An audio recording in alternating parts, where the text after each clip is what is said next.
What's up, guys? It's Justin back again with Munchies Talks podcast. I'm here with my boy Beau, Casper Smart. Let's dive into it.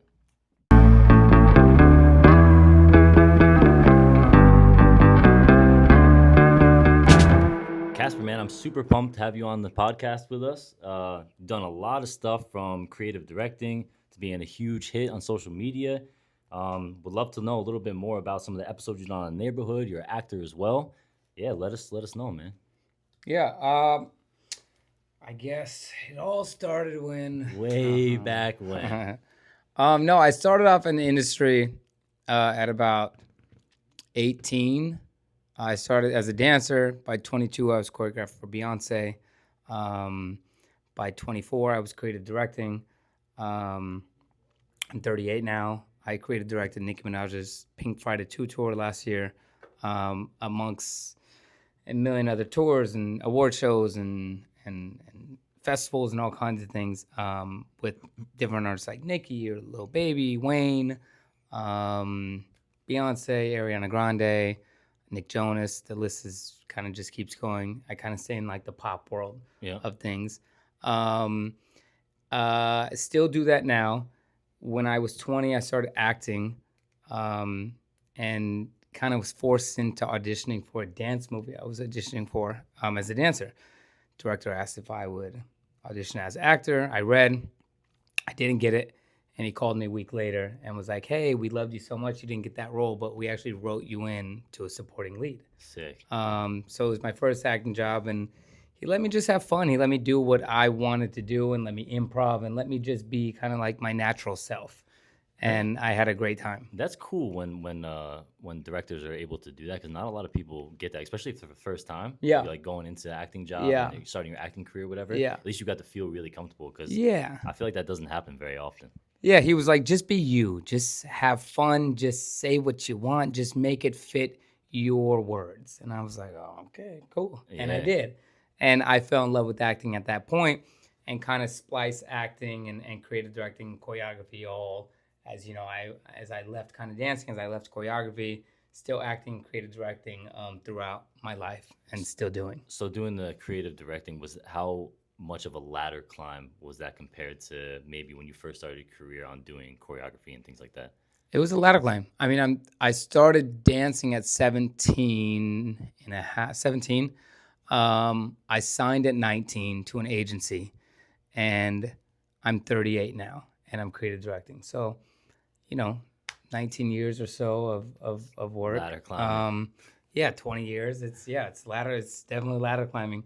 The dance and the choreography happened pretty quick. I got very fortunate with some opportunities and some doors open, and I did well, and I just kind of climbed that. And then the creative directing jumped, took a little while. About like 26 was when I really, really started coming into my own and getting a lot better at it. Yeah. So that was, an 8-year climb before that. Even though you still got to climb, none of that works for a lot of people if you don't put the work in, right? Brother, I'm still climbing. Hey, that's consistency, bro. Yeah. You want to keep climbing. You never want to stop, Once you slow down, everything starts going downhill. Yeah, it's a hustle like any industry, But being on, working with like Nicki Minaj, Lil Wayne, some of these big actors, have you ever like stayed away or like have been in a position where you worked on someone that wasn't in kind of like the hip hop industry? And then what would be a comparison on why you like working with like bigger pop artists and stuff? Yeah, like Ariana Grande, Nick Jonas, Prince Royce, Ricky Martin.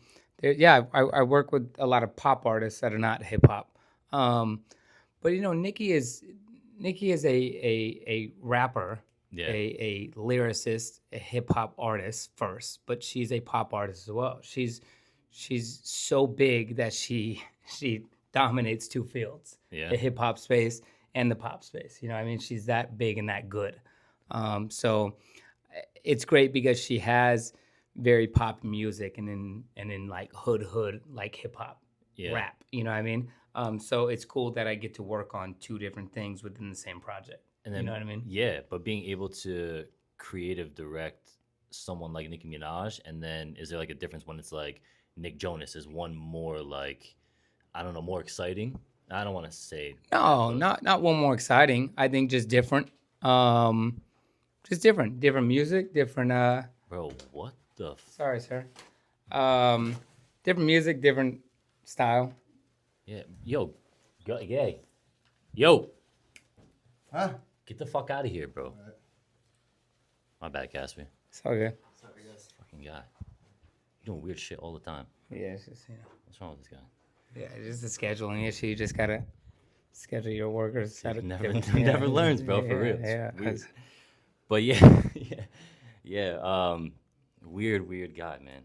But no, that it's cool being able to creative direct for so many different artists, and it expands how you're able to creatively direct, right? Yeah. Like opens your mind a little bit more, being able to really express yourself as well. Because Yeah, you get to different express music, yourself for sure. as well, right? Yeah. A lot of the creativity comes out of my head. Obviously, I work with the artists, and sometimes the artists have ideas. Sometimes I bring the ideas. Sometimes we collaborate.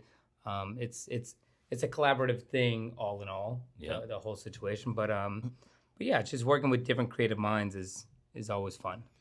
Yeah, no, it's sick. And then being like you were a judge for a while, which I feel like is probably a big difference from what you're kind of used to, but being able to see it from a different point of view. Because even though you were a judge, you weren't creative directing them, were you? No, but that would kind of go into more like the choreography aspect of when I choreograph. So judging the choreography, the performance, the Yeah. stage, the overall, everything is kind of what I was judging on performers. And that was Dancing with the Stars. It's called Mira Quien Baila. It's the Spanish version of Dancing with the Stars. It's on Univision, which is the biggest network in the world. Was that shot here or you were? We shot in Florida. Oh, nice. Yeah, in Miami. That's where their kind of big studios are. So I did that for 5 seasons, and yeah, that was just judging performance. Yeah, no, so it so kind of it all falls into the same kind of space. That was a little bit different because I'm not technically trained in ballroom, Okay. and that was mostly ballroom dancing. But I know lines, I know form, I know when something's wrong, when something fumbles. I know enough about dance to Yeah. pick it apart. I mean, at the end of the day, like, dance or kind of whatever you're doing in that creative space, it's so artsy. It's like artwork, Yeah. right? Like, it's so beautiful and stuff like that. So I'm sure if you do know, X, Y, and Z, whether it's salsa or ballroom dancing or hip hop or like break dancing, right? Yeah. You still have that knowledge to be able to tweak and say like, Yeah, hey, yeah. do this and whatever. For sure. But being in that space for so long, do you think because you were started in that field before acting, right? So do you think that carried over for you and helped you? Oh, within acting? absolutely. Yeah. Yeah, as a performer, for Yeah. sure. Stage fright, I'm and sure. confidence. Yeah. Obviously, kind of is not there. Yeah. Confidence is there, but stage fright is not there. Yeah. Being in front of the camera is just, and the lights is usually a big thing for people, Yeah. especially when you're first starting out, and it was very natural at that point. That stuff shows too, right? Yeah. Like when you're like nervous and stuff, like you go on stage, Oh, like people yeah. can tell Yeah, right away. yeah, and on screen, especially on a big screen, not everything was on these little phones, Yeah. but it was close up on a 40-foot Oh yeah. big screen. I mean, so you see your face up there, and you can see when someone's trembling or Yeah, nervous. see everything real close. Yeah, so yeah, I think it all ties into being a good performer, being a good entertainer. And I know in the acting field, you were on The Neighborhood for a little while, for a couple episodes. A couple episodes this year. But you've done a lot of other stuff too in the acting world. Yeah, I had a movie that came out on Tubi TV. I was the lead in it. I was the big bad wolf.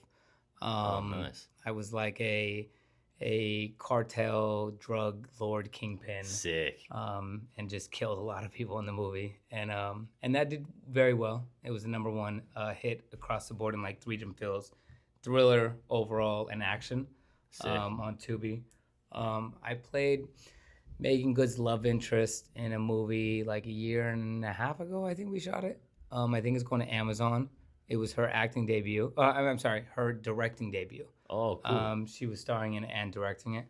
Done a bunch of different movies. Shameless, Big Bang Theory on TV shows, SWAT. I love Big Bang Theory. Shades of Blue, yeah, Big Bang Theory is Yeah. fun, yeah. And then it's just a bunch of movies. Yeah. I think we were talking the other day, and you said something about, I think there was like a 30%, like 30% of acting jobs or maybe left or Yeah. something like that. Yeah, just kind of the industry has taken Shifted, such huh? a turn and shift. Um, I mean, Golden Globe winners are out of work right now. You know, I mean, it's a crazy, daunting time right now in the industry space, and it's not just for actors, for producers, writers, directors, showrunners, gaffers, grips. You know, lighting, like everybody that has a hand in the TV and film Yeah. industry. It's tough for them right now. You think any of this has to do with, the wild, wild west of AI? For sure. Yeah.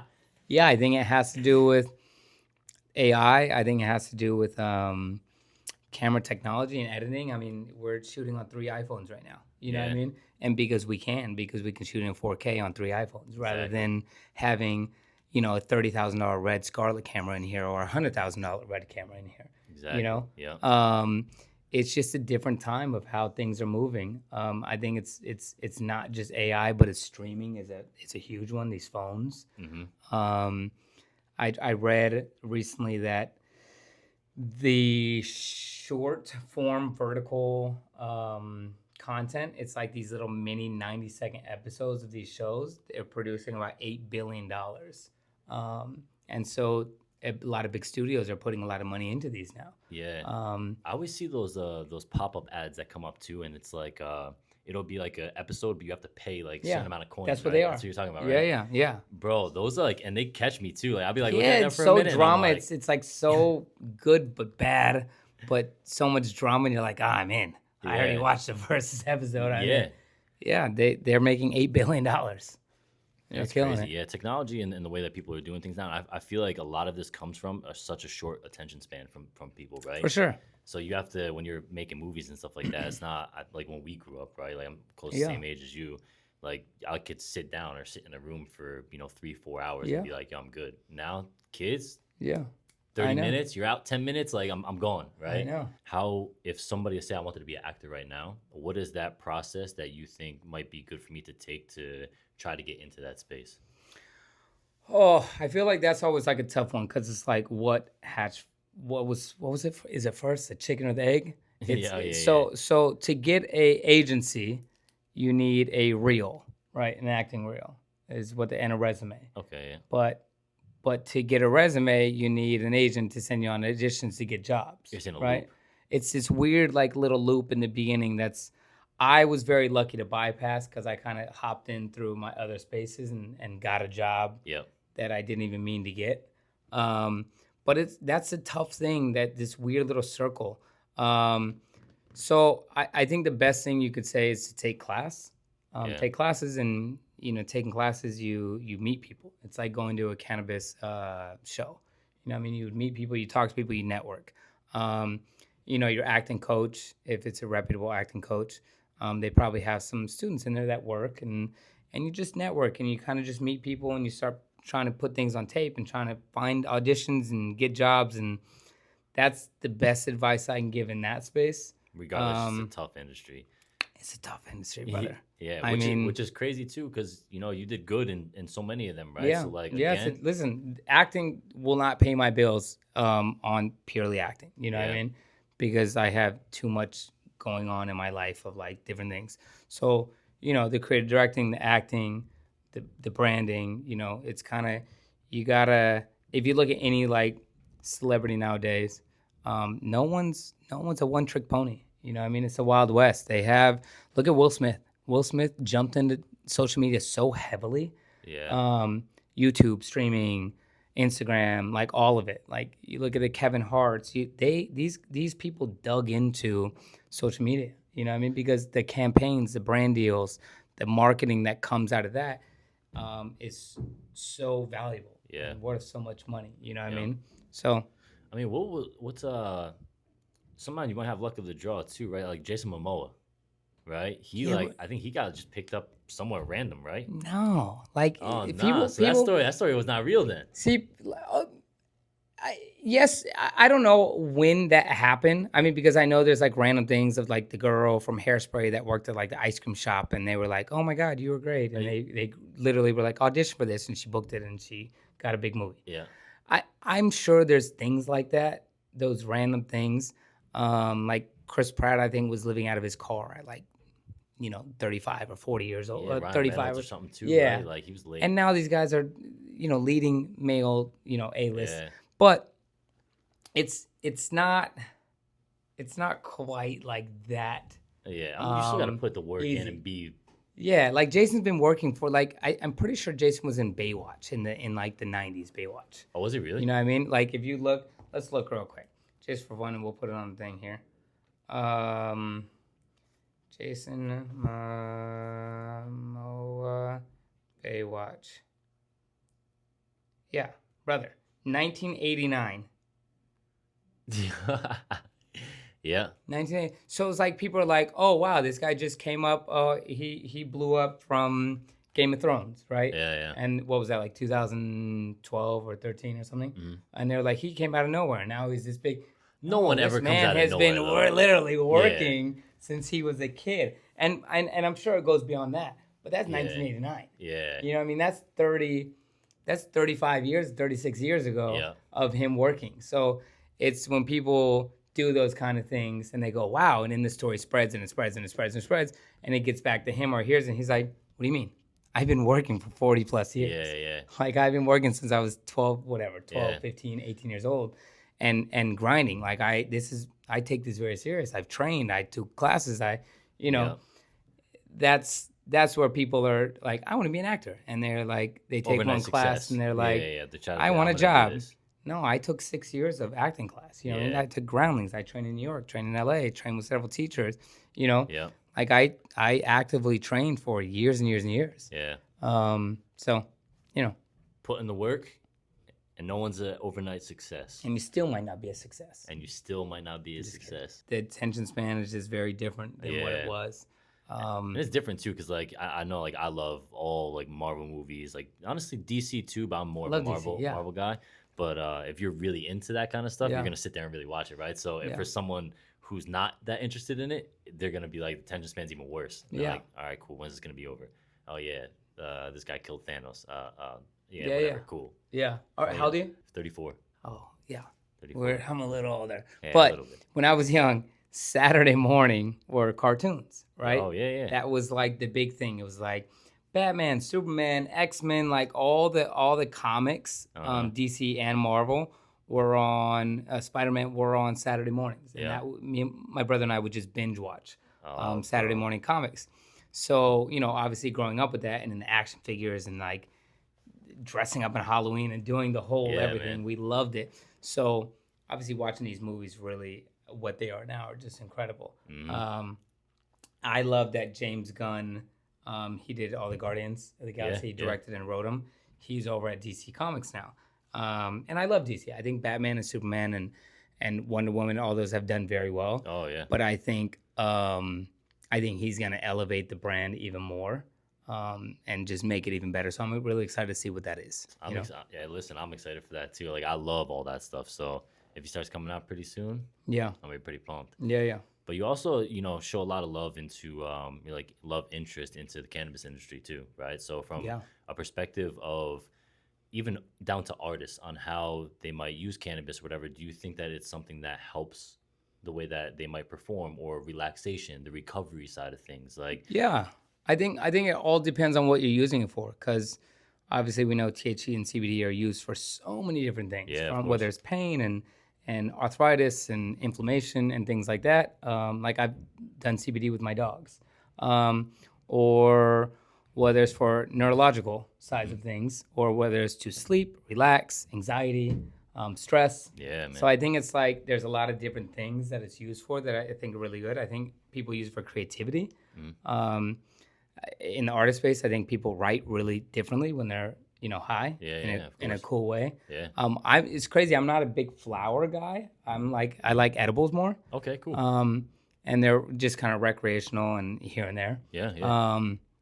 And I don't get ever high enough where I'm like, just to chill yourself out. Yeah, it's very like a little mellow. Chill, relax, watch a movie, go to sleep. Yeah. I use it more for the come down. I had like 2 kind of bad experiences in my life with cannabis. One, I was freshman year. These are my favorite stories, by the way. I got a pipe from Mexico. It was like $2. Some kid convinced me, buy me a pipe. I bought it in school. Someone ratted me out. I got expelled. Oh Got shit. expelled. Couldn't play sports for a year. Couldn't play varsity. And then my mother, Wrath.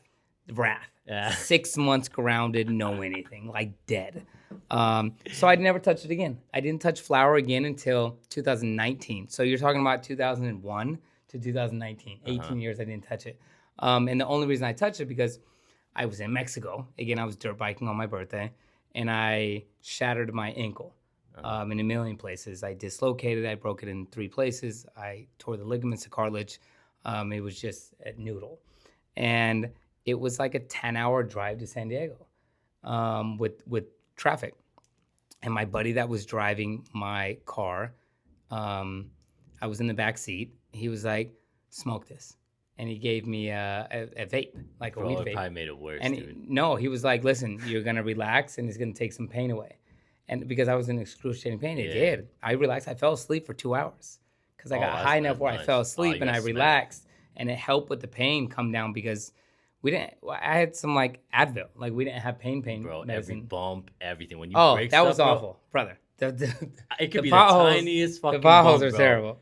It's But the worst. but that was the first time I touched it again, and then I tried edibles like in, I feel like a couple years later after that, or shortly after that, and that was a terrible experience. I ended up in the hospital. Oh, It took too no. many. Somebody said you can take 50 grams, milligrams. Yeah. It was like a half of a thing, right? Okay, It coming yeah, at yeah, 100 yeah. milligrams. They were like, the store owner was like, I take the whole pack. He was like, "You're a big guy." I'm like, "I'm not a big guy." Yeah. But he was like, "I take the whole thing. I take 100. You could take half." So I took half, went to the movie theater, ended up throwing up at the movie theater. They shut down the movie theater. I ended up having the fire trucks called because I got in this like sunken place that I felt like I was paralyzed and couldn't move. It was I've been awful. I woke up in the hospital. It was a terrible, terrible time. I didn't touch another edible for probably 4 or 5 years. Now I'm like, I'll take a 2.5 milligrams, maybe a 5, Take it easy, go and slow. I'll go to sleep and like watch a movie and relax. That's as much as I'm doing anything now. But I think it does really help when my ankle now is super chronic. I have like a little vape that can help me sometimes. I'm big on like CBD oil. Really rub that into my injuries because I have a lot of tears and broken bones and stuff. That is just chronic pain, and that helps. So I think it's all. I love the space. I think it's a very, very big space that's come such a long way. I think once it's federally legal, it's gonna come even further. Not just in the consumption of people that just enjoy it recreationally, but I think in the medical space, it will come light years even more.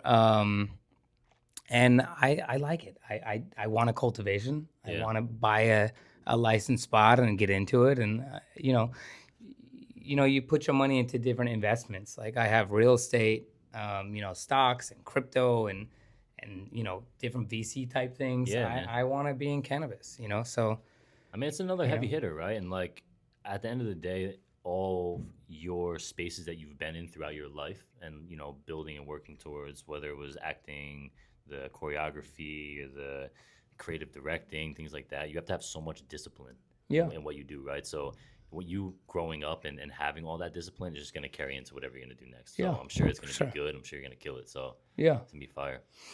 We'll see. Listen, Casper, man, thank you so much for joining the pod. Of course, I'm of super stoked course. to have you here, and we got a lot of insight. If you guys didn't hear this, license grows. Casper. I'm down. Let me know. All right, guys, Munchies I'm in Talks. So we love to wrap up the end of the episode with, if you were to pick any other career in any field that you haven't been in, what do you think you'd be doing right now? Man, it's tough because the only thing I ever wanted to do before I jumped into the industry, the entertainment industry, was I was going to be a firefighter. Hey, And sick. that was the thing I wanted to be since I was like 4 years old, all the way like 15, 16, 17. I was doing fire explorers, which is like a like a training that kind of goes on your resume. You build a resume. You do a lot of training at the firehouses Yeah. as a teen, and that goes on your resume when you actually do go apply at a firehouse to be a firefighter. Yeah. After you get your EMT license, Mm-hmm. be like, hey, I was fire explorer for 3 years. This was my captain. This was this, and I did. I trained for years because that's what I was gonna do, and that's what I was gonna go to college for. And I had my application for a firehouse, like was ready to go at Yeah. 18. And I was like, Mom, I'm gonna be a dancer. And I went that direction, and she was like, okay, honey, and very supportive. And by 22, I was choreographing for Beyonce, and and amongst many other people went on. Man, that's amazing. But listen, again, thank you for coming on the pod. We're gonna shout out all the firefighters here in Los Angeles because they're the backbone of LA, That's right. saving everybody from the wildfires and staying on top, making sure everybody's healthy, That's right. safe. But yeah, thank you so much again, bro. I'm wish you a lot of success, continued success, and definitely in the cannabis industry too. Thank you. I appreciate it.